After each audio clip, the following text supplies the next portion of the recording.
আসসালামু আলাইকুম রহমতুল্লাহি ওবরকাতুহু। সম্মানিত দর্শক, বাংলাদেশ পুলিশের সাবেক আইজি ডক্টর বেনজির যতদিন ক্ষমতায় ছিলেন নিদারুণভাবে আকর্ষিত পুরুষ ছিলেন। আকর্ষিত বললাম মানে আকর্ষণীয় নয়, আকর্ষিত। এর কারণ হলো হি হ্যাড ম্যানি থিংস। তার অনেক অনেক জিনিস ছিল যা মানুষকে আকর্ষণ করত। ক্ষমতা ছিল, সৌন্দর্য ছিল, অর্থ ছিল, ব্যক্তিত্ব ছিল, দুষ্টবুদ্ধি ছিল, আরও অনেক কিছু। সবাইকে তিনি আকর্ষণ করতে পারতেন এবং বাংলাদেশ পুলিশের আইজি পদটিকে তিনি যে উচ্চতায় নিয়ে গেছেন, কামনা, বাসনা, চিন্তা, চেতনা, মানে ইটস এ কোয়াইট সেক্সি। মানে এখানে সেক্সি বলতে শুধু মানে ওই যে নারী এবং পুরুষের মধ্যে যে মিলন সেটা নয়। সেক্সি মিন্স আকর্ষণীয়। সেক্সি মিন্স মানে যা দেখলে আপনার পেতে ইচ্ছা করবে, আপনার হতে ইচ্ছা করবে, আপনার খেতে ইচ্ছা করবে, আপনাকে স্পর্শ করতে ইচ্ছা করবে, এনিথিং। তো ডক্টর বেনজির আইজির চেয়ারে বসে সে চেয়ারটিকে, তার টেবিলটিকে, তার অফিসটিকে, তার অফিসের ভেতরে একটা বসার রুম আছে, একটা শোয়ার রুম আছে, সব মিলিয়ে পুরো মহলটিকে যেভাবে একটা বালাখানায় রূপান্তরিত করেছিলেন। তিনি রাস্তাতে যেভাবে যেতেন, প্রধানমন্ত্রীর মতে প্রায় প্রোটোকল তিনি পেতেন এবং পুলিশের ভিতরে তার স্ত্রীকে বলা হতো the first lady, the first lady. তো এইরকম একজন মহামানব যাকে পুলিশ আদর করে ডাকতেন প্রমেথিউস, দ্য প্রমেথিউস অফ পুলিশ। তিনি যেদিন পুলিশ থেকে অবসর নিলেন, তাকে যেভাবে রিসিপশন দেওয়া হলো, ইটস এ গ্র্যান্ড রিসিপশন। বাংলাদেশে এরকম মানে কাউকে কখনো এরকম রিসেপশন দেওয়া হয়নি, বিদায় বেলায় এরকম রিসেপশন।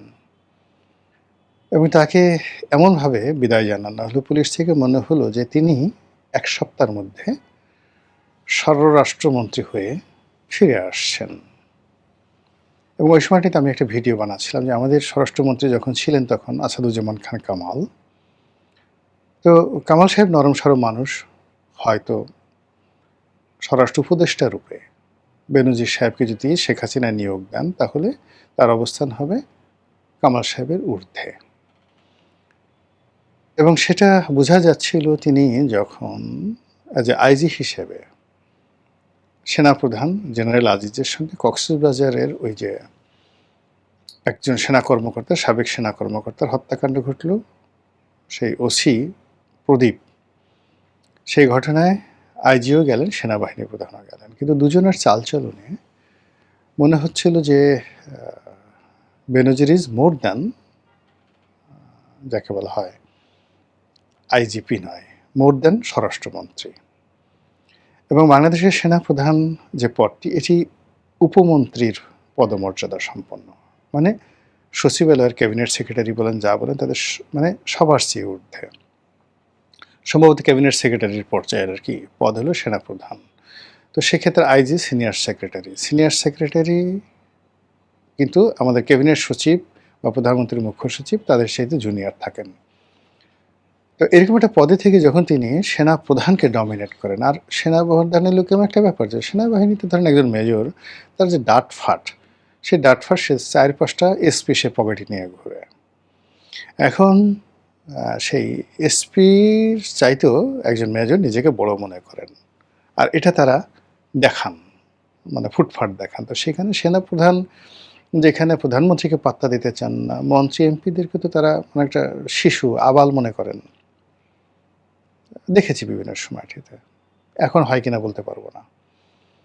তো সেই জায়গাতে একজন আইজিপিকে যেভাবে জেনারেল আজিজ তোয়াজ তদবির করছেন, এটা দেখে পুলিশের যে কোনো লোকেরই আগ্রহ জাগবে যে ইস, একটি দিনের জন্য আমি যদি বেনজির হতে পারতাম। যা হোক, সে উনি গেলেন। আমরা হয়তো ধরে নিয়েছিলাম অন্য যে আইজিগুলো আছেন তাদের মধ্যে তিনি সামান্য কিছু দুর্নীতি করেছেন। চেহারা সুন্দর হলে তাদের সাথে অনেক মেয়েদের ভালো বান্ধবী থাকে, বন্ধু থাকে, মেয়েরা পঙ্গপালের মতো এরকম আকর্ষণীয় পুরুষদের কাছে আসে, হয়তো তিনি তদ্রূপী। কিন্তু ধীরে ধীরে তার সম্পর্কে যে জিনিসগুলো বের হতে থাকলো, বিশেষ করে কালের কণ্ঠে যে নিউজটা ছাপা হলো, এতে করে আমরা দেখলাম যে তিনি করেন না এমন কোনো কাজ নেই। গরু চোরাচালানি থেকে শুরু করে সাদিক অ্যাগ্রো, হোটেল ব্যবসা, সেই হোটেল, সেই কি বলবো, কক্সবাজারে যে সেই বিশাল ৫ তারকা হোটেল রামাদা, সেই হোটেলের মালিকানা থেকে শুরু করে তার নিজের গ্রামে ৩০০ বিঘা না ৩০০ একর জায়গার উপরে তার মেয়ের নামে সেই বিশাল রিসোর্ট, তার সময় কাটানোর জন্য নারায়ণগঞ্জে সেই বিশাল বাংলো বাড়ি, ঢাকাতে রাজকীয় ফ্ল্যাট, সেই ফ্ল্যাটে মানে তার কোট প্যান্ট টাই, এর যে কী অবস্থা, এই জিনিসগুলো যা বের হলো মানে দুদকের ফাইলে, তারপর যাকে বলা হয় সেই কালের কণ্ঠে রিপোর্টে, তাকে হজম করা, ধারণ করা শেখ হাসিনার পক্ষে আসলে ওই মুহূর্তে অসম্ভব হয়ে পড়ে। পরিস্থিতি এমন হয়ে গেল যে তিনি শেখ হাসিনার জমানাতে গ্রেপ্তার হওয়ার মতো অবস্থায় পড়ে গেলেন। ঠিক সেই সময়টাতে কেন, কিভাবে, কার নেতৃত্বে, কার মদতে তিনি বুক ফুলিয়ে এয়ারপোর্ট দিয়ে চলে গেলেন, উই ডোন্ট নো। এরপর থেকে আমরা কিছুদিন চিৎকার চেঁচামেচি করলাম, তাকে নিয়ে ভিডিও বানালাম, এরপর আমরা সবাই ভুলে গেছি হোয়াট হ্যাপেন্ড। কিন্তু এর মধ্যে যে ঘটনাগুলো ঘটে গেছে, সেই ঘটনাগুলো হলো যে তিনি বিদেশে গিয়ে স্টপ থাকেননি। সেখানে তিনি ব্যবসা বাণিজ্য করেছেন, তারপর তার যে সহায় সম্পত্তিগুলো ছিল এগুলো কেনাবেচা করেছেন, একটা কিনেছেন আর একটা বিক্রি করেছেন, এবং এক শহর থেকে অন্য শহরে, এক দেশ থেকে অন্য দেশে, জাস্ট লাইক কি বলবো, ইলন মাস্কের মতো, the Elon Musk of Bangladesh. তো ইলন মাস্কের মতো তিনি ওভাবে কখনো ইস্তাম্বুলে, কখনো ব্যাংককে, কখনো সিঙ্গাপুরে, কখনো সৌদি আরবে, কখনো দুবাইতে, কখনো পর্তুগালে, আরও কত দেশ রাজার হালে তিনি ঘুরছিলেন আর ক্রমশ শক্তি সঞ্চয় করছিলেন। বাংলাদেশে তার যারা লোকজন আছে তারা তার পক্ষে যারা চাঁদা কালেকশন করতেন, ঘুষ কালেকশন করতেন, সম্পত্তি মেনটেন করতেন, তো এদেরকে নিয়েও নানা রকম কথাবার্তা হচ্ছিল। এই কারণে এরা এই ইউনূস জমানাতে বেশ শক্তিশালী হয়ে পড়েছিল। আমি ব্যক্তিগতভাবে দেখেছিলাম যে রামাদা হোটেলের মালিকানা নিয়ে বেশ কয়েকজন, মানে দুজন, মানে বেনজিরের বাইরে আরও দুজন লোক আছে। এই যে এখন যে জসিমের কথা বলা হচ্ছে, জসিম হলো উপজেলা চেয়ারম্যান ছিল, সেই চন্দনাইশের উপজেলা চেয়ারম্যান, এইবার সে নাকি এমপি হয়েছে, আমি জানতাম না।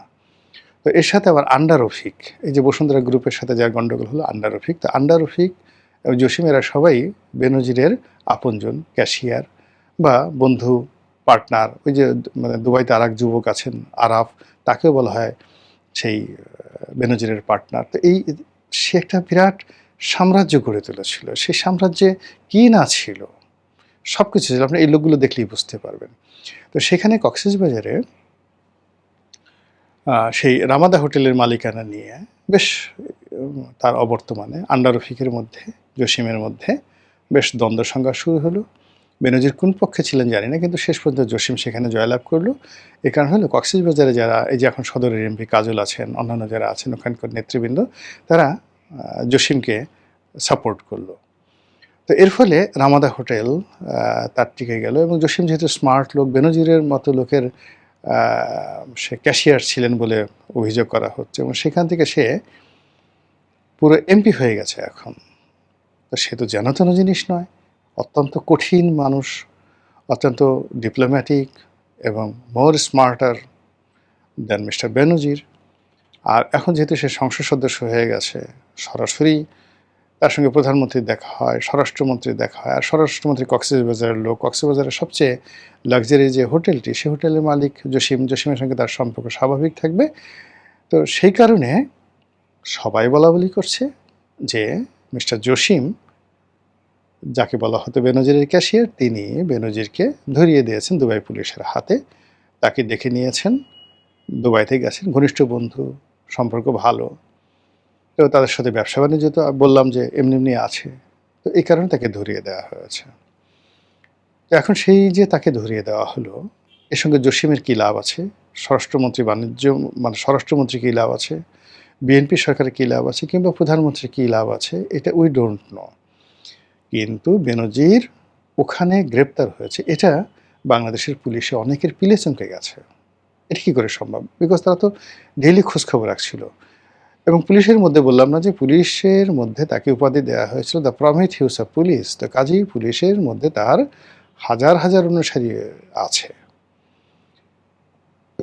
তো সেই অনুসারী আছেন, অনেকে ভুল পাল্টে গেছেন, অনেকে বিএনপির হয়ে গেছেন, এবং তার যারা কোর্সমেট আছে, ব্যাচমেট আছে, তারা অনেকেই এখন প্রধানমন্ত্রী তারেক রহমানের খুবই ঘনিষ্ঠজন। তো বেনজির যখন আইজি ছিলেন, তখন সেই আইজির পদে থেকে তিনি তার কোর্সমেটদের অনেককে তিনি যাকে বলা হয় সুযোগ দিয়েছেন, অনেকে বুক ফুলে ঘুরে বেরিয়েছে। তো সেটার রিটার্নে বেনজিরের যারা বন্ধু এখন বিএনপির সঙ্গে আছেন, তারাও তো বেনজিরকে একটা ওয়াক ওভার দিচ্ছে। তো সেখানে হঠাৎ করে সে যখন গ্রেপ্তার হয়ে গেল, সবাই একটা বজ্রপাতের মতো ঘটনা। এর মধ্যে স্বরাষ্ট্রমন্ত্রী পার্লামেন্টে বলেই ফেললেন যে তাকে গ্রেপ্তার করে আনা হবে, ইন্টারপোল ইত্যাদি ইত্যাদি ঘটনা ঘটে গেছে। কিন্তু এখন আবার শোনা যাচ্ছে যে তাকে যেভাবে গ্রেপ্তারের কথা বলা হচ্ছিল সেভাবে আসলে গ্রেপ্তার হয়নি, বা তাকে যেভাবে সহজে আনার কথা ছিল সেভাবে আনা যাচ্ছে না। সে ওখানে একটার পর একটা প্যাচ করে যাচ্ছে, নিজের বিরুদ্ধে নিজে মামলা দিচ্ছে। মানে সত্যিকার অর্থে দুবাইতে যে কী হয়েছে বেনজিরকে নিয়ে আমরা এখনও পর্যন্ত জানি না। কিন্তু যেটা বললাম যে সে একটা বিরাট একটা সাম্রাজ্য গড়ে তুলেছিল।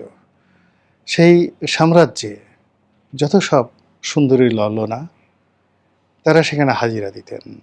তারা এখনও ইয়া বেনজির বলে কান্নাকাটি করেন। তিনি তাদেরকে মাল দিয়েছেন, পানি দিয়েছেন, গান দিয়েছেন, নৃত্য দিয়েছেন, বাড়ি দিয়েছেন, গাড়ি দিয়েছেন। তো সে সকল রমণীরা পাগলের মতো খুঁজে যে হুজুর কবে আসবেন, আবার কবে আমাদের বালাখানা জাগ্রত হবে। অনেকে গিয়ে তার সাথে দুবাই থেকে দেখা করে আসেন, এবং আসার সময় তারা 1 কোটি টাকা 1.5 কোটি টাকার বাজার করে নিয়ে আসেন। ওখানে গিয়ে রাজার মতো ঘুরে বেড়ান, সেই রেঞ্জ রোভার গাড়িতে, রোলস রয়েস গাড়িতে ঘুরে বেড়ান। বাংলাদেশের অনেক ললনা আছেন, সেগুলো কিছু সোশ্যাল মিডিয়াতে দেখা যায়। এবং এদের সবার যে কাঙ্ক্ষিত পুরুষ সেই ডক্টর বেনজির, এতে কোনো সন্দেহ নাই। তো সেই মানুষটির গ্রেপ্তারের কথা বলা হচ্ছে। কিন্তু যদি আপনি বেনজিরের ক্যারেক্টারিস্টিক্স দেখেন, he is not a normal man. He is absolutely, মানে কি বলবো, সে আন্ডারওয়ার্ল্ডের একটা ডন। শিকাগোর একজন মেয়র ছিলেন, এই মুহূর্তে আমার নামটা মনে আসছে না। মানে আন্ডারওয়ার্ল্ড থেকে এসে দুজন লোক, মানে একজন সেই ডন এবং দ্বিতীয়জন হলেন একজন উকিল, আমেরিকার সেরা উকিল, ক্রিমিনাল লয়ার। এই দুজনের মধ্যে একটা বন্ধুত্ব হয়ে গেল, এবং সেই বন্ধুত্ব কারণে ওই শতাব্দীর সবচেয়ে বড় মাফিয়া ডন হওয়ার পরেও as a public figure, mayor হিসেবে তিনি নিউ ইয়র্ক, মানে ওখানে আমেরিকাতে 3টি পোস্ট, আমেরিকার প্রেসিডেন্ট, তারপর নিউ ইয়র্কের মেয়র, দেন শিকাগোর মেয়র, এবং তিনি সেই শিকাগোর মেয়র হয়ে গিয়েছিলেন। তো কাজে আগামীতে বেনজির বাংলাদেশে আসবেন, ফিরে আসবেন, হয়তো মেয়র হবেন, হয়তো স্বরাষ্ট্রমন্ত্রী হবেন, অথবা ফাঁসিতে চড়বেন। মানে মাঝামাঝি কোনো কিছু হবে না, যা কিছু হবে বড় কিছু একটা হবে তার জন্য। তো এরকমই যে সমাজ, যে রাজনীতি, যে রাষ্ট্র ব্যবস্থা এরকম বেনজির তৈরি করে। আবার সেই বেনজিরকে ধরার জন্য রাষ্ট্র সর্বশক্তি নিয়োগ করে যদি পরাজিত হয়ে বেনজিরের কাছে আত্মসমর্পণ করতে বাধ্য হয়, তাহলে আমরা সাধারণ যে আমজনতা, আমাদের অনুভূতি কেমন হয়? মহান আল্লাহ আমাদের সবাইকে হেদায়েত দান করুন, হেফাজত করুন। আসসালামু আলাইকুম ওয়া রাহমাতুল্লাহি ওয়া বারাকাতুহু।